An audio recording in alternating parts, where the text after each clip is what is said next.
Hello and welcome back to the 100 Day Art Challenge. This video will be number 60 of 100, so there's not a load to go. We're way past the halfway point, and today I'm going to be showing you the video that I filmed of me at the old Finner Park gallery that's no longer open to the public, and I was stood outside drawing. I'd propped my phone up on top of my car to try and film over my shoulder. It didn't go well. The filming didn't really work as I'd hoped it would. There is a certain little product that I bought a while ago, and if I don't remember to pack that, then I can't easily film what I'm doing, which is unfortunate. I did have another camera with me, but it was going to be used for filming that day, so I needed to save the battery and the memory card space. Even though I always have enough of both, I'm always very conscious of making sure that I don't waste that on filming for myself if I'm out working. So that's why this filming is a little bit flawed, but you'll have to forgive me. I'm going to show what I've got anyway. It was a lovely afternoon when I was stood there waiting to meet Ralph, because we were going to meet up and go and see an artist. I can't remember exactly who it was who we were going to see, but I do remember the morning because I miss this location, and I love the new gallery, so I don't miss it as the gallery, I just miss it as visiting it because it's such a beautiful place. So it was nice just standing and enjoying the grounds really for a brief moment. And I had some charcoal pencils and an old sketchbook in my car.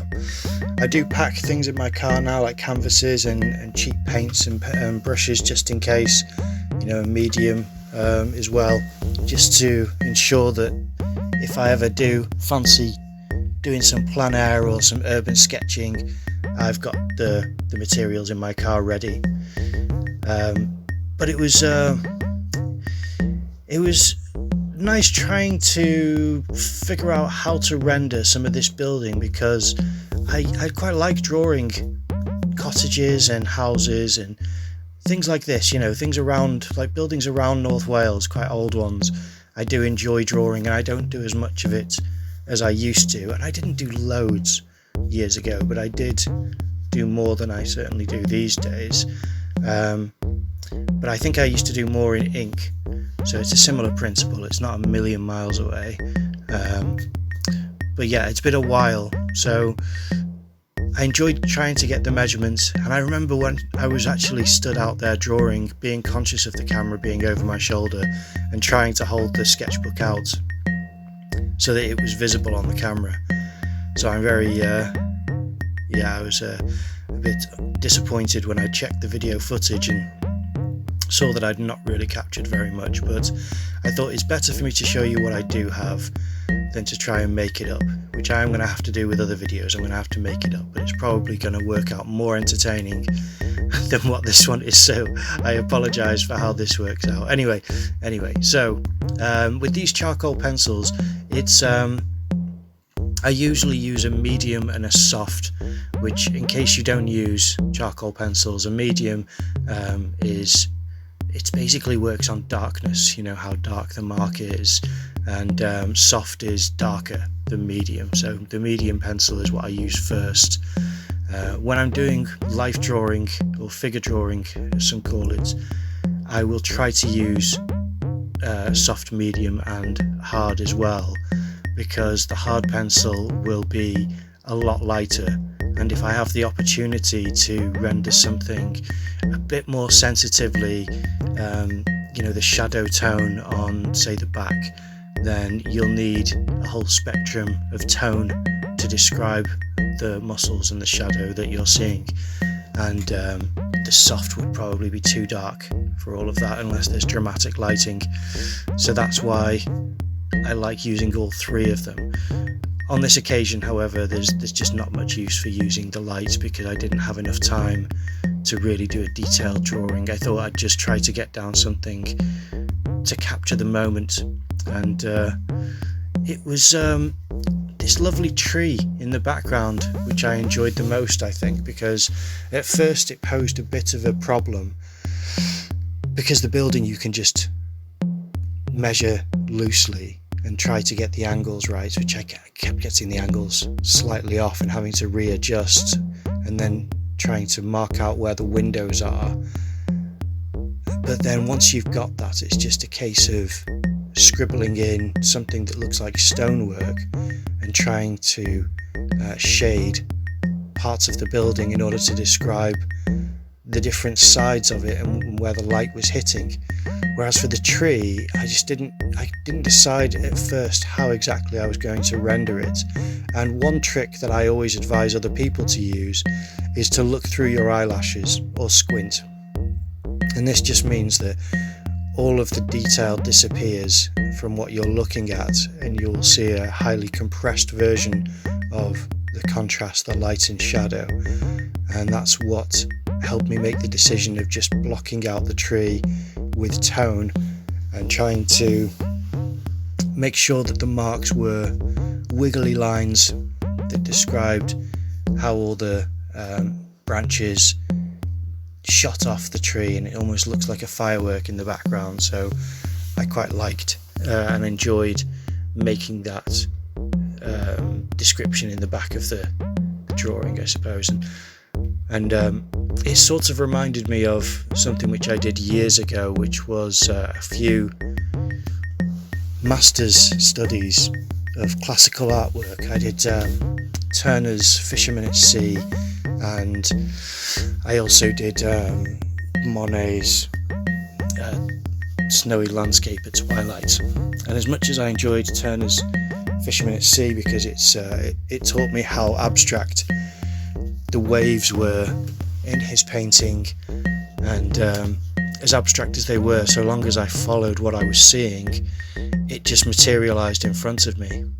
But whilst I was making these marks, they were just didn't seem to be anything. Whereas what this reminded me of was kind of like Monet's Snowy Landscape at Twilight, because making that master study was fascinating for a couple of reasons. First, because it was all mid-tone. There was no real light, and there was no dark shadow. It was all a range of midtones, dark mid-tone, light mid-tone, and some of the more medium scale. So it was all subtleties which described the landscape. And not only that, I had to learn to push my pencil in an unusual way. I kind of almost was jabbing it at the paper, but not hard, so that it kind of made this snake-like pattern, and it was so that I could get this whirling mark which was trying to mimic his brushstrokes. And that's what I felt like I was almost trying to do with this tree, was to try and not jab it like I did then, but I was trying to mimic the movement of the tree. And it's a very interesting way to draw and paint. The funny thing is that the day that I'm recording this commentary for this video, I was actually out plein air painting, so that will be a submission for another day. And I did part of that for water with a brush. And at first I was trying to do delicate brush strokes to describe the water, but after a while I just panic when it comes to plein air painting. It's a series of different moments where I panic, and one of which I just decided I'm just going to scribble squiggly lines with my brush, and that started to describe the water better, which was interesting because I was reluctant to do that at first, and I thought if I do it I can always paint over it, so it's not as though I have to keep that. And I did end up painting over some of it because it was a lot, but it turned out to be a necessary technique to describe water, because how else are you going to capture the movement that you're witnessing? You can't really do it easily with the little movements that the painting was first having from me. So yeah, that's what I was doing anyway. Now you might be able to see it was the light kept changing because the clouds drifting over whilst I'm drawing the building, but I kept seeing where the light was strongest, and it was really a lot of fun trying to finish off this drawing, because of once I'd made decisions for a lot of what I was drawing, it was just a process of applying more shadow to certain areas and trying to darken other parts. But I really had mismeasured for the face of the building, and I always say this, so you may have heard this from me before, and if so, then forgive me, but I was fortunate enough to interview Paul Heaston last year, and he gave this incredible tip of, if you're drawing a building and you have to do foreshortening, make it half the width that your instincts tell you to. And the reason for that is that he said that your hand can communicate with your brain your hand can communicate, so your eye can communicate with your hand. Sorry, I completely messed that up. Your eye can communicate with your hand well, but your brain intercepts a lot of what you're seeing and reinterprets it and then communicates to your hand, and that's where you make mistakes. And I think that's very true. And so that's why he said half the foreshortening and double the tonal shadow that you apply. And it's not a hard and fast rule, it's an example. It's trying to give you an example of what a truth is that he has experienced. So it's not literally you have to half it and literally darken it. He's just saying as a concept for you to understand, that's how much you're probably going to get it wrong. You're probably going to double the length, and I don't know about double, but I certainly did make the foreshortening a lot broader than I should have, and tonally I didn't nearly go dark enough. But I don't know about double, but it's certainly there somewhere. I could have afforded to go much darker and much shorter on the foreshortening. I can see that through the video compared to the drawing. But it's similar with the angles as well. I don't always get as an acute angle as I'm looking at, because my brain reinterprets what I'm seeing and tells me to make different decisions. And that's all part of learning to do art in the real world. When you're sat or stood drawing or painting something in front of you, it's really wrestling with decisions that you're making that are probably wrong, and sights you're interpreting that will be more true. So that's fun but frustrating ongoing education that I'm having currently. But yeah, as you can see, it's a lovely old building, this one, and very nice to draw. There's some good angles, even though I'm sure I could have drawn it from the front and it would have been lovely as well. But I thought if I just sit with my car for a moment, then I was certain that I was going to capture this footage, but it's such a shame.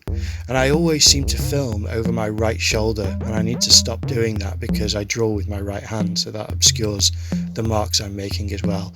I mean, I've been making videos on my channel for a couple of years now, so you'd think I'd know better than to do this, but it just seems to be my natural instinct to do it that way. So there we are. That should all change and improve in the future. So yeah, and then I had to make a decision for the hillside behind the tree. If you can see in between the building and the tree, you can see part of the hillside behind.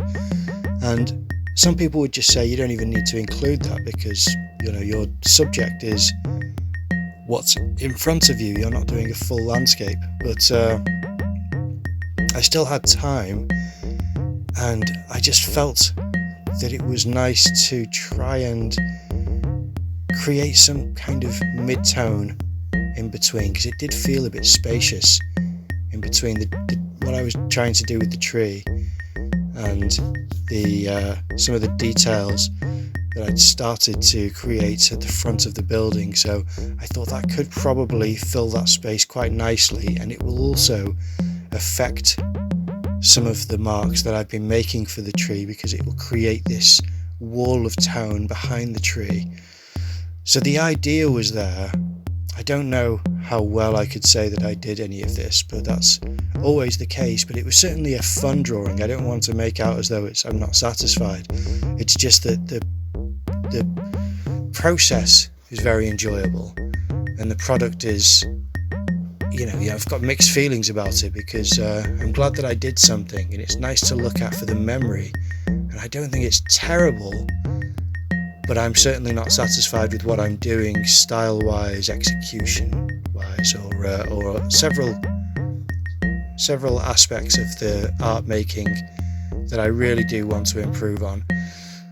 But that being said, I'm glad that I did this for the challenge, because it's going to add a lot to the whole, the challenge on the whole, because I don't have much of this, sit and drawing buildings. I don't think there is any more of this at all. I think there's painting landscapes, and there are at-home sketches and ideas that I do, but I don't think I've done this before, so there's room for more of this. And the reason I like this as well is because yesterday's video was when I was out with Ralph filming at an artist's house, so it's a Finner Park themed couple of days, and the next couple of days will be non-painting as well, because there are paintings coming up that I'm going to be uploading, a couple more, and then I'm going to I have several other things to share from the challenge. So for now, it is going to be a slight break from the oil painting, but I will go back to it, and there are several other videos that I'm looking forward to sharing, but that's what I've got so far. I hope you enjoyed the video. I appreciate you watching, and I will see you again tomorrow.